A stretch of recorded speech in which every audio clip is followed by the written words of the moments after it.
Good afternoon, dear children. So let us start with continue with the same chapter, Art Rocks. As in our previous video, we had studied how these paintings were made by one generation. Again, upon those paintings, the next generation again drew or painted and gave us a vivid picture of their lifestyle. So, people belonging to different evolutionary time groups use the same rock surfaces as the canvas. So, though there were many generations, okay, because as we read here, 100,000 years ago the people started living, and so that means generations after generations people were living in those caves, in those rock shelters. So, here people belonging to different evolutionary time groups. So evolutionary means development. So as the next generation came up, so they were more developed, more better than the previous generation. So this way there was a change, evolution. So there was always a change. Time groups use the same rock surfaces, though they use the same rock surfaces because they were living in those same rock shelters. So what they did, that one painting which was done by the previous generation, upon that another painting was done to maybe to rectify, maybe to beautify that. So this way we can see the various paintings. Thus multiple scenes are either superimposed means one upon the other, it has been painted or drawn alongside means just beside that. Maybe the previous generation had drawn, just beside that another drawing is there. But then we can understand that the by the color that must have been the old one and this is the new one, so that by color it can be understood by these scientists. The oldest and the most muted and comparatively cruder paintings. So the first one, oldest, okay, the one which was done painted first, so that is termed as the oldest one, or the most muted. Muted means hardly observed, or hardly we can see it because it has passed many years and on that drawing only maybe another drawing has come up. And comparatively cruder painting, cruder means it was not in the beautiful form. You can say the initially how they had just learned how to paint, so they did not know how to use the better painting which the next generations used. So it is the muted and comparatively cruder paintings are usually closer to the rock base. So that means at the bottom side of the room, you can say, or the rocks, you can say, bottom side they used to sit and paint. Slowly as the next generation came, they started standing and painted. So this way from the base the painting started and it went high above the rock shelters till the height where they could reach their hand. So by these also the archaeologists they understood, or the historians they understood, that what must have been the height of the people also. So as the eye travels upwards, the scenes are remarkable for their detailing. Means the painting is so remarkable, so beautiful, because they learned how to mark every detail. Like now modern times drawing, you all are doing, every detail is being looked after very beautifully. So same way slowly they learnt it. For the detailing, a spotted deer, so again these type of animals are found in the painting. A spotted deer, a gaily decorated horse, gaily means a happily decorated horse, a man carrying a plumed handheld insignia. So here a man is carrying a plumed means the feathers, okay, feathers of the birds. Hand signa, so that is the symbol, okay. Insignia means that's a type of a badge or an emblem to show that they are the member of that particular organization. So that was held in, and with that only the painting has been done. So by that the present historians they all understand that they must have been in one particular group. So here historians they conclude lot of things after observing insignia similar to the ones still used by Adivasi dancers. So still now those insignias are used by the Adivasi dancers. Adivasi again, the local people of that particular area who have lived since ages. Horse-borne riders carrying blunt stone instruments and then progressively bow and arrows and masked figure engaged in battle. So here what all drawings can be seen?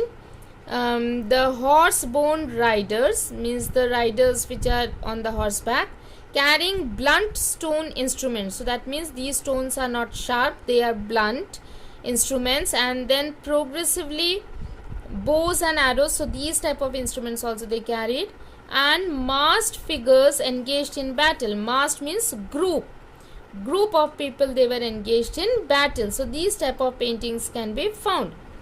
Overwhelmed by the tablets set out before our eyes, a small party of 3 sought a quiet corner to take in the enormity of human evolution displayed almost chronologically before us. So overwhelmed means we were very happy by seeing these rock shelters, by the tablets. So what is tablets? Here the figures representing scenes from the story or history.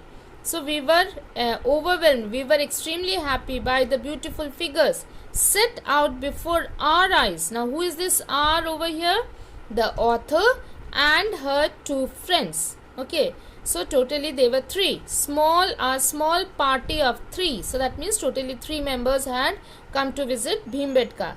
Sought a quiet corner. Sought means to get a quiet corner. So in that Bhimbetka they looked for a quiet corner to sit and take rest, as well to enjoy the beauty of these rock shelters. To take in the enormity. To take in means to enjoy the enormity of human evolution. Enormity means the beauty of human evolution, means the change. Okay, the beauty of this human change displayed almost chronologically. Displayed means which was painted on these rock shelters, and chronologically means year wise it was painted before us. So we were admiring the beauty of it, and we took a quiet corner in the rock shelters to sit and observe. We were happy when we found a ledge at the far corner of viewpoint. So there is a viewpoint, from there you can stand and see the vast area of land. So these 3, they were happy when they found a ledge. Ledge means a rock sort of a high position where they found at the far corner of the viewpoint, propped up against a smooth rock face. So which had come up. Propped up means which had come up against a smooth rock face. We sat in companionable silence. So these 3, they all sat together in companionable silence, means quiet. They were all quiet and sitting and watching. Gazing means looking continuously at the patchwork. So patchwork means the type of field that they could look in front of them. Quilt spread. Quilt means actually you say the blanket, but here the quilt of what it was? The blanket of what? Spread out by nature, the beauty. So in front of them they could see the setting sun turning the fields of mustard to molten gold.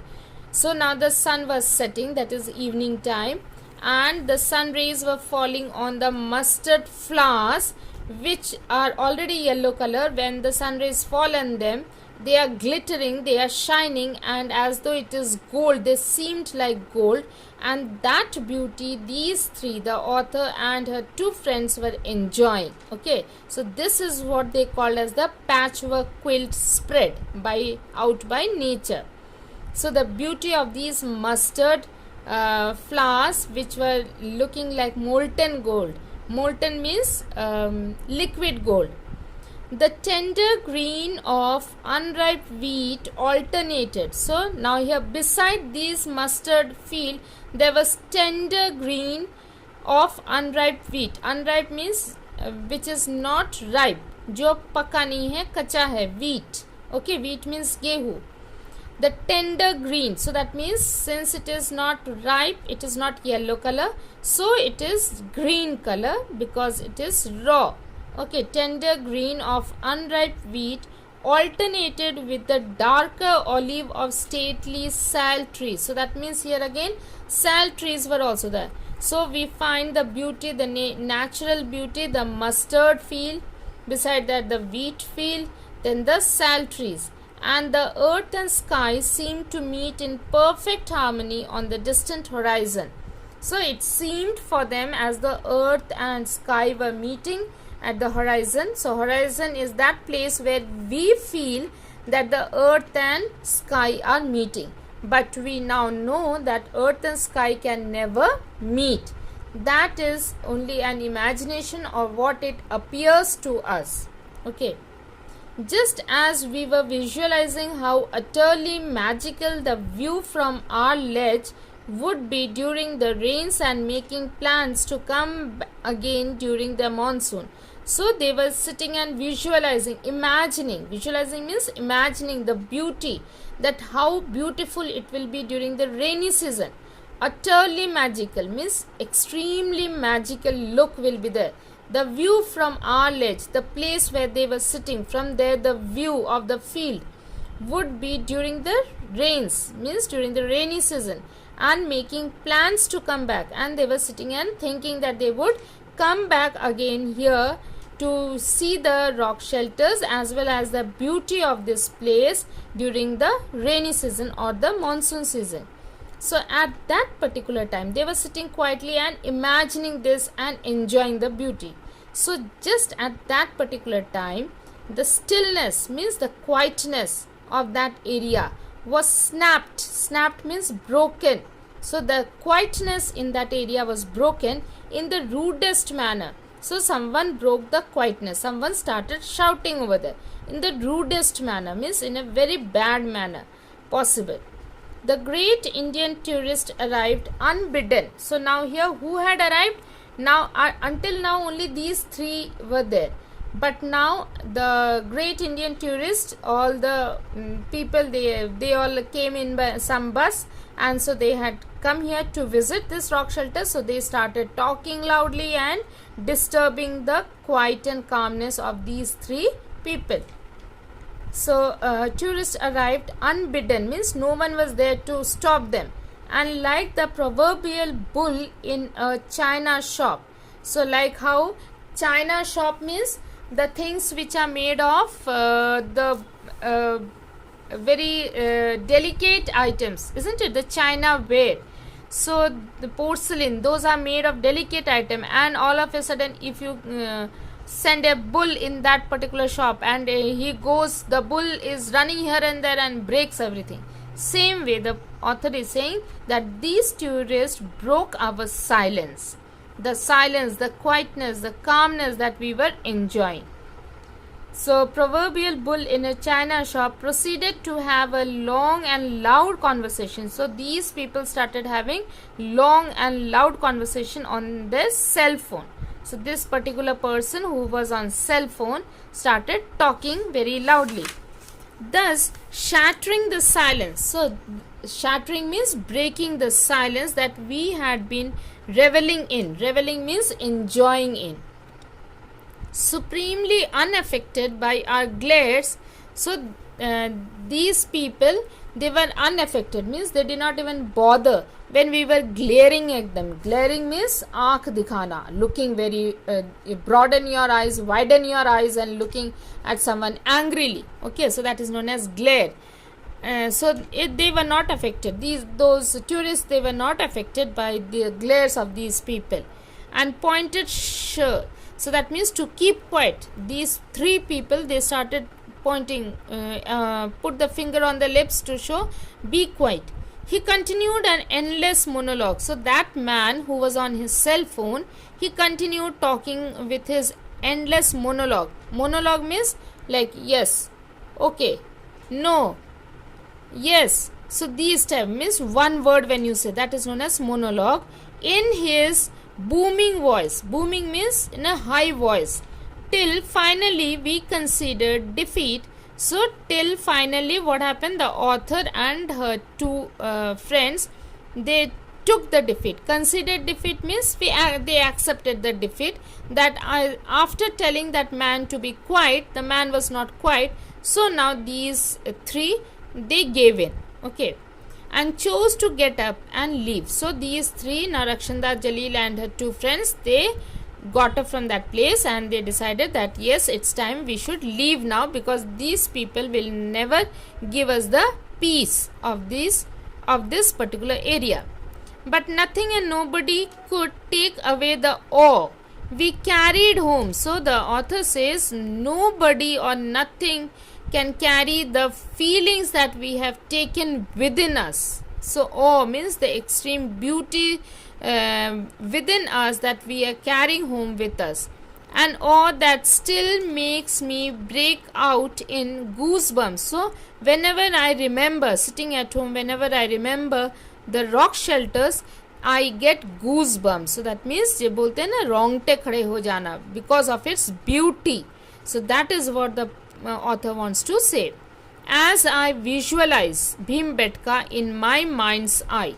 So the author says that I keep visualizing, means creating a picture of Bhimbetka in my mind, and I have goosebumps because it is awe-inspiring for me. I thoroughly enjoyed visiting the Bhimbetka. So author is Rakshanda Jalil from the Hindu. So that is the Hindu magazine which is there. So she had written in that. So children, I hope that you all have understood this. Please go through the chapter thoroughly, and you have to remember certain terms. That is most important. So please do it. Okay. So thank you and have a wonderful day.